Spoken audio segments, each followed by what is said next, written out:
میرے رسول پاک صلی اللہ علیہ وسلم نے فرمایا جو اللہ کا ذکر کرے اور جو اللہ کا ذکر نہ کرے، مثل الحی والمیت، ان کی مثال اس طرح ہے جس طرح زندہ اور مردہ کی ہوتی ہے۔ گویا ذکر کرنے والا زندہ ہے، نہ کرنے والا مردہ ہے۔ یہ جس نے سارا دن رب کو یاد ہی نہیں کیا، اس کو سارا دن خیال ہی نہیں آیا۔ آپ کہیں سفر پہ نکلے ہوں، کہیں آپ دور گئے ہوں نا، تو آپ کو خیال آتا ہے یار صبح کی میں نے گھر ہی بات نہیں کی،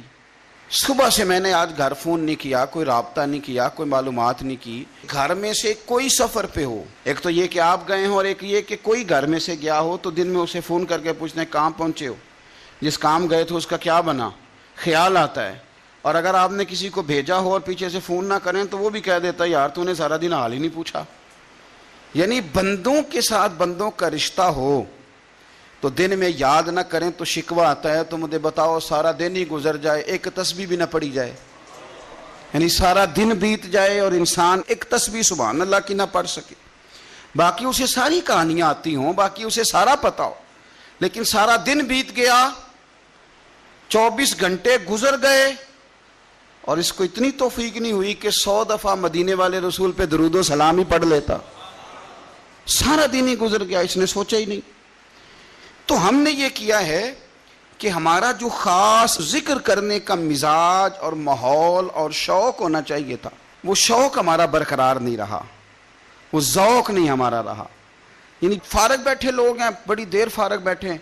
کہتے ہیں جی میں صبح سے فارغ ہوں، بور ہو رہا تھا، کوئی اسپارہ ہی پڑھ لینا تھا، کچھ تھوڑا سا نا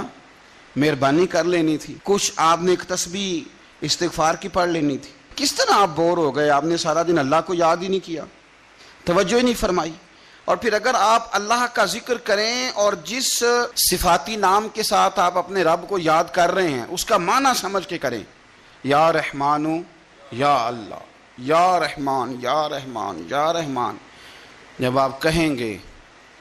تو پھر عرش کا مالک بڑی رحمت نازل فرمائے گا۔ جب آپ کہیں گے یا کریم یا کریم یا کریم تو پھر وہ کرم کے دروازے کھول دیتا ہے۔ آپ کا ایک خاص رنگ ہو۔ میرے نبی پاک صلی اللہ تعالی علیہ وسلم نے ارشاد فرمایا کہ تم نہ دنیا میں رہ کے مجھ پہ درود و سلام پڑھو، فرمایا قیامت میں جب تمہارا دشوار گزار گھاٹیوں سے گزر ہوگا نا، یہاں تم بیٹھو گے سوگ کے ساتھ درود پڑھو گے، لیکن فرمایا قیامت والے دن جب تمہیں دشوار گزار اور سخت راستوں سے گزرنا پڑے گا نا،